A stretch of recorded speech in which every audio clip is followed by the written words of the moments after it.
ڈٹ جانا ہی ایمانداری ہے۔ بقیہ امام احمد ابن حنبل۔ مسئلہ خلق قرآن۔ مسئلہ خلق قرآن کا فتنہ سن 212 ہجری مطابق سن 827 عیسوی سے شروع ہوا اور 6 برس تک خلیفہ مامون الرشید اسی شش و پنج میں تھا کہ آیا اس کو تمام مسلمانوں کے لیے لازمی قرار دے۔ آخرکار اس نے بزور شمشیر اس مسئلے کو بالجبر تسلیم کرانا چاہا۔ محدثین کرام کی ایک بڑی جماعت دین اسلام کے لیے سب طرح کے مصائب اور تکالیف برداشت کرنے کے لیے کمر بستہ ہو گئی۔ مامون نے حضرت یحییٰ ابن اقسم قاضی القضات کو سن 217 ہجری میں معزول کیا۔ ان کی جگہ احمد ابن داؤد معتزلی کو قاضی القضات مقرر کیا۔ اس معتزلی کی رائے اور اس کے فتوے سے بہت سے علماء حق قید ہوئے، بہت سے جلا وطن کیے گئے، بعض خاک و خون میں تڑپے اور بہتوں کے قدم جاہ و ثبات ڈگمگا بھی گئے۔ خلیفہ مامون الرشید نے معتزلی علماء کے اکسانے پر علماء اہل سنت والجماعت کو خط لکھا جس میں قرآن کو مخلوق اور محدث ماننے کی بالجبر دعوت تھی۔ انکار کی صورت میں سختیاں شروع کر دی، معاش بند کر دیا، سخت سزاؤں کی دھمکی بھی دی، بہت سے جبراً قتل ہو گئے کہ قرآن مخلوق ہے، مگر بہت سے جبراً قائل ہو گئے کہ قرآن مخلوق ہے، مگر امام احمد ابن حنبل رحمۃ اللہ علیہ اور محمد بن نیشاپوری رحمۃ اللہ علیہ نے اس نظریے کو ماننے سے صاف انکار کر دیا۔ آزمائش کے اس مرحلے پر دونوں ثابت قدم رہے، بلکہ کندن بن کر نکلے اور بڑا رتبہ بھی پایا، مگر درجہ بدرجہ آپ صلی اللہ علیہ وسلم کا ارشاد انہیں یاد تھا کہ یہ دنیا ہمیشہ مصائب اور فتنے دکھایا کرتی ہے۔ بعد کے ادوار میں مصائب کی شدت تیز تر ہو گئی۔ خلیفہ مامون نے سب علماء کو بلا بھیجا۔ کمزور لوگ حکومت کی سطوت اور قہر کے آگے گردن خم کر بیٹھے۔ امام احمد اور محمد ابن نوح نے جب نہ مانا تو دونوں حضرات کو اونٹ پر سوار کر کے مامون کے یہاں لے جایا گیا۔ راستے میں ایک بدوی اللہ والے نے نصیحت کرتے ہوئے کہا کہ آپ دونوں مسلمانوں کی نمائندگی کرنے جا رہے ہیں، سب کی نظر آپ پر ہے، واللہ آپ مسلمانوں کو رسوا نہ کیجیے گا، اللہ آپ کا دوست ہے، صبر کیجیے گا، جنت آپ کے شہید ہونے تک کی دوری پر ہے، موت تو بہرحال آنی ہے، اس فتنے میں آپ اگر کامیاب ہو گئے تو دنیا اور آخرت دونوں سنور جائیں گی۔ امام احمد فرماتے ہیں کہ یہ نصیحتیں میرے دل کو لگ گئی اور میں نے مامون کے خیالات کی نفی کا پورا عزم کر لیا۔ مامون کے یہاں جب یہ دونوں حضرات پہنچے تو قریب ہی ایک جگہ میں انہیں ٹھہرا دیا گیا۔ خادم نے اطلاع دی کہ مامون نے رسول اللہ سے قرابت کا واسطہ دے کر قسم کھا لی ہے کہ اگر امام احمد نے خلق قرآن کا اقرار نہ کیا تو اسی تلوار سے اس کی گردن اڑا دوں گا۔ امام احمد نے یہ سنتے ہی گھٹنے زمین پر ٹیک دیے اور آسمان کی طرف نگاہ اٹھائی اور عرض کیا، خدایا اس فاجر کو تیرے حلم نے بہت مغرور کر دیا ہے کہ وہ اب تیرے دوستوں پر بھی تلوار اٹھاتا ہے۔ خدایا اگر تیرا کلام غیر مخلوق ہے تو تو مجھے اس پر ثابت قدم رکھ، میں اس کے لیے ہر مصیبت سہنے کو تیار ہوں۔ اسی رات صبح ہونے سے پہلے مامون کا انتقال ہو گیا، مگر المعتصم خلیفہ بن گیا۔ اس طرح المعتصم مامون سے بھی زیادہ اس نظریے کے لیے سخت گیر ثابت ہوا۔ اس نے احمد ابن حنبل کو دیگر قیدیوں کے ساتھ بیڑیاں باندھ کر ایک کشتی میں راجدھانی بغداد بھیج دیا۔ محمد ابن نوح راستے میں ہی انتقال کر گئے۔ امام احمد جب بغداد پہنچے تو پاؤں میں بوجھل بیڑیاں تھیں جن کی وجہ سے چلنا دشوار تھا اور وہ سخت علیل ہو گئے تھے۔ قید خانے میں ڈال دیے گئے اور 30 ماہ تک قید میں رہے۔ پھر معتصم کے پاس انہی بیڑیوں میں لائے گئے۔ گلبرگ ایک کمرے میں بند کر دیا گیا جس میں اندھیرا ایسا تھا کہ کوئی چیز نظر نہ آتی تھی۔ انہوں نے اللہ رب العزت کے حضور نماز شکرانہ ادا کی۔ امام احمد فرماتے ہیں المعتصم کے پاس اسی حالت میں مجھے لے جایا گیا۔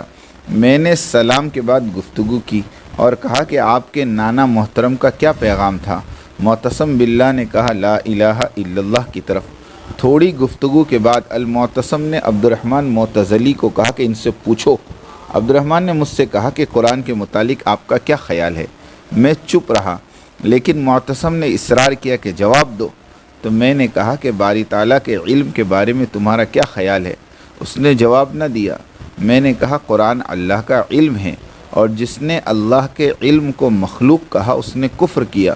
کفر کے لفظ سے یہ جماعت بڑی سخفہ ہو گئی، اور معتصم سے کہا دیکھیے اس نے آپ کو اور ہم کو سب کو کافر کہہ دیا، مگر معتصم نے توجہ نہ دی۔ پھر عبد الرحمن نے سوال کیا کہ یہ بتاؤ، ایک زمانہ تھا جب اللہ تھا اور قرآن نہ تھا۔ میں نے جواباً کہا کیا ایسا تھا کہ خدا تھا اور اس کا علم نہ تھا؟ عبد الرحمن چپ ہو گیا۔ بہرحال وہ جو دلائل دیتے میرے سوال یا جواب میں وہ خاموش ہوتے رہے اور بدتمیزی اور بد کلامی کرتے رہے، خلیفہ کو بہکاتے بھی۔ میں کہتا دین کی بنیاد کتاب اور سنت کے علاوہ کسی تیسری چیز پر نہیں ہے، مگر احمد ابن ابی داؤد کہتا بحث کا دار و مدار نقل کے علاوہ عقل پر بھی ہونا چاہیے۔ اسی طرح دوسرے اور تیسرے دن گفتگو ہوتی رہی۔ آخری دن امام احمد کی آواز ان سب کی آوازوں سے بھاری اور اونچی رہی جو معتزلی فقہا اور قضات کی تھی، وہ لاجواب رہے، اور خلیفہ مجھے یہی کہتا رہا کہ تم میرے مسلک کی تائید کرو، میں تمہیں مقرب خاص بنا لوں گا۔ میں نے یہی کہا کہ اگر کوئی دلیل قرآن اور حدیث سے پیش کر دیجئے تو میں ماننے کو تیار ہوں۔ بعد ازاں خلیفہ نے میرے ہاتھ پاؤں بندھوا دیے، مجھے کوڑے برسائے، میں بار بار بے ہوش ہوا۔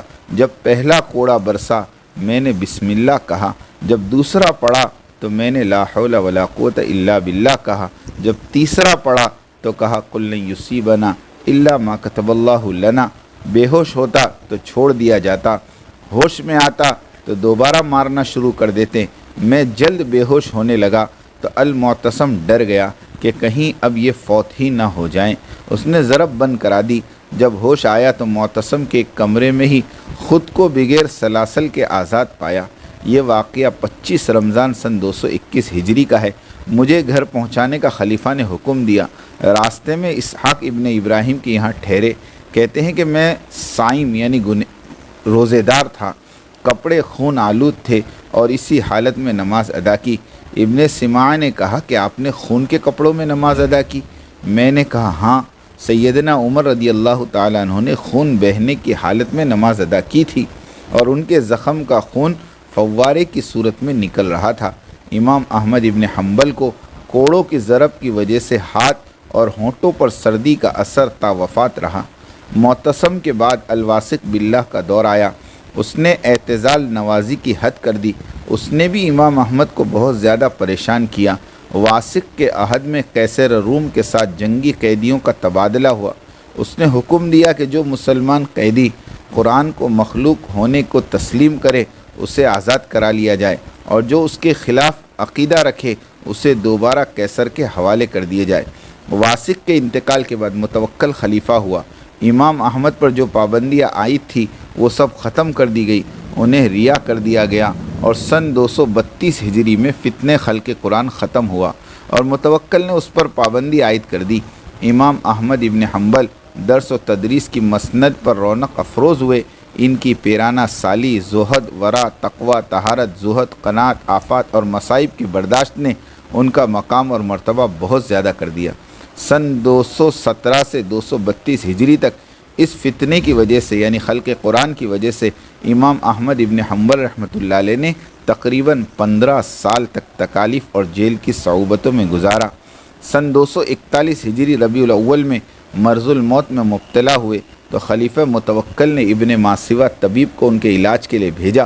اس نے تشخیص کے بعد تجویز کیا لیکن وہ علاج کروانے پر آمادہ نہ ہوئے۔ طبیب نے خلیفہ کو یہ رپورٹ پیش کی کہ انہیں کوئی بیماری نہیں ہے، صرف خوراک استعمال نہ کرنے سے کمزوری میں اضافہ ہو رہا ہے۔ وہ عام طور پر روزے سے ہوتے ہیں اور زیادہ عبادت اور ذکر و اذکار میں مشغول رہتے ہیں۔ ان کا علاج یہ ہے کہ وہ اچھی خوراک استعمال کرے۔ خلیفہ متوکل طبیب کی یہ بات سن کر خاموش ہو گیا۔ 9 روز طبیعت زیادہ خراب رہی۔ وفات سے قبل امام احمد نے وصیت لکھی جس کے الفاظ یہ تھے: شروع اللہ کے نام سے جو نہایت مہربان اور بار بار رحم کرنے والا ہے۔ یہ وصیت جو احمد ابن حنبل کی ہے وہ اس بات کی گواہی دیتا ہے کہ اللہ کے علاوہ کوئی معبود برحق نہیں۔ وہی اکیلا ہے، اس کی ولایت اور عبادت میں کوئی شریک نہیں، اور یہ بھی گواہی دیتا کہ محمد صلی اللہ علیہ وسلم اس کے بندے اور اس کے رسول ہے، جنہیں اللہ نے ہدایت اور دین حق دے کر بھیجا تاکہ وہ اس دین کو تمام مذاہب پر غالب کر دیں، خواہ مشرکوں کو یہ بات کتنی ہی ناگوار ہو۔ اور میں اپنے اہل اور قرابت داروں کو بھی نصیحت کرتا ہوں کہ وہ اللہ کی عبادت کرے، اس کی حمد و ثنا بیان کرے اور اہل اسلام کی جماعت کی خیرخواہی کرے۔ اور میں اعلان کرتا ہوں کہ میں اللہ تعالیٰ کے رب ہونے پر اور اسلام کے دین ہونے پر اور محمد صلی اللہ علیہ وسلم کے رسول ہونے پر دل و جان سے راضی ہوں۔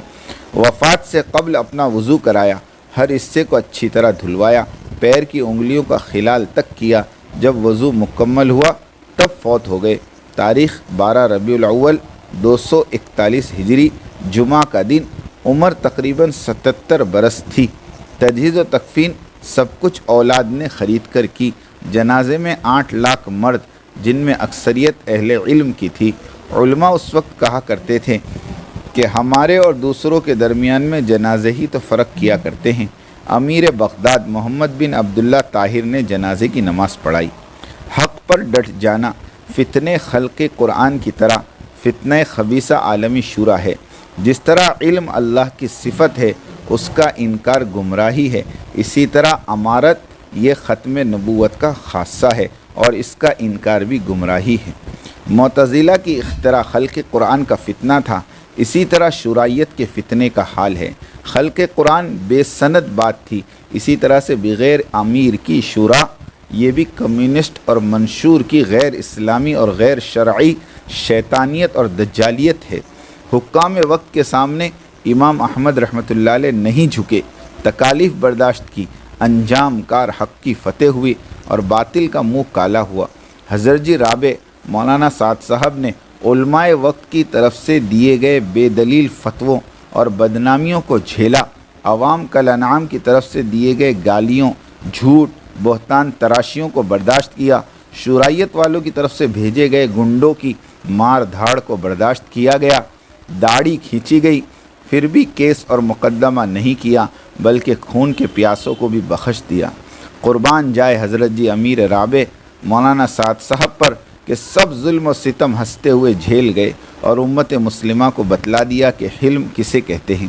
15ویں صدی ہجری کے 40 سال شرمندہ ہیں اس بات سے کہ حضرت جی رابع جیسا حلم والا شخص پیش کر سکے۔ دارالعلوم دیوبند، خانقاہیں، علماء، مال والے، رائے ونڈ والے، ککرائل والے، ساؤتھ افریقہ والے، یعنی ساری دنیا ایک طرف اور دوسری طرف نہتے حضرت جی مولانا سعد صاحب، اور روزانہ درجوں نو فتوے حضرت جی کے خلاف شائع ہو رہے تھے۔ اگر شورائیوں اور فتوے بازوں کی حکومت ہوتی تو کوڑے بھی برسائے جاتے۔ داستان مظلومیت یعنی مظلوم امام احمد ابن حنبل کی داستان مظلومیت میں تلاش کرنے والے کو ضرور بضرور مظلوم مولانا سعد صاحب کا چہرہ بھی نظر آئے گا۔ مولانا سعد صاحب پر طرح طرح کے ظلم ڈھائے گئے، آج تک یہ سلسلہ جاری ہے۔ یہ ایک ایسی حقیقت ہے جس کا انکار مشکل ہے۔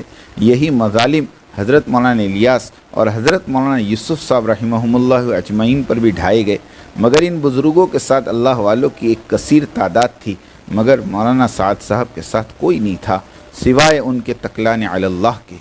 یعنی جب حضرت شیخ زکریا صاحب کا انتقال ہوا تو حضرت جی مولانا انعام الحسن صاحب رحمۃ اللہ علیہ نے آہ بھر کر فرمایا تھا، آج ہم تبلیغ والے یتیم ہو گئے۔ یہ حقیقت ہے کہ جب تک حضرت شیخ زکریا اور حضرت علی میاں ندوی حیات تھے، کسی شیخ کامل یا کسی علامت الدہر کو تبلیغ اور اہل تبلیغ پر زبان درازی کی ہمت نہ تھی۔ جب سے یہ رخصت ہوئے سب کی زبانیں چلنے لگ گئی۔ اللہ ان دونوں بزرگوں کے درجات کو بلند فرمائے اور ان کے متبعین کو ان بزرگوں جیسا مشفقانہ رویہ عطا فرمائے۔ کفر ٹوٹا خدا خدا کر کے کہ مصداق جس طرح اللہ تعالیٰ کی قدرت کاملہ نے 15 سالہ آزمائش کے بعد امام احمد ابن حنبل رحمۃ اللہ علیہ کو دشمنان حق سے نجات عطا فرمائی، اسی طرح دشمنان مرکز نظام الدین اور امارت اور امیر یعنی شورائیت والے اور ان کے ہمنوا اور حمایت کرنے والے 7 سال کے اندر بے اثر اور بے دست اور بے پا اور گمنام کر دیے جائیں گے انشاءاللہ۔ اللہ کی لاٹھی میں آواز نہیں ہوتی، شرائیت والوں کو موذی بیماریاں تو لگنے لگ گئی ہیں، وہم اور گمان میں بھی نہیں تھا مضبوط ساتھی کینسر جیسے امراض میں مبتلا ہو جائیں گے۔ ہر طرف سے یہی خبریں مل رہی ہیں، مگر پھر بھی آنکھیں نہیں کھل رہی ہیں۔ توبہ کرے، اپنا رخ صحیح کرے، امت مسلمہ کو توڑنا بند کرے، گالیاں دینا بند کرے، بہتان بازی ختم کرے، حق کو قبول کرے۔ یاد رکھیں تم لوگ اللہ تعالیٰ کو ہرگز عاجز نہیں کر سکتے۔ اللہ انسانیت پر رحم فرمائے اور سب کی ہدایت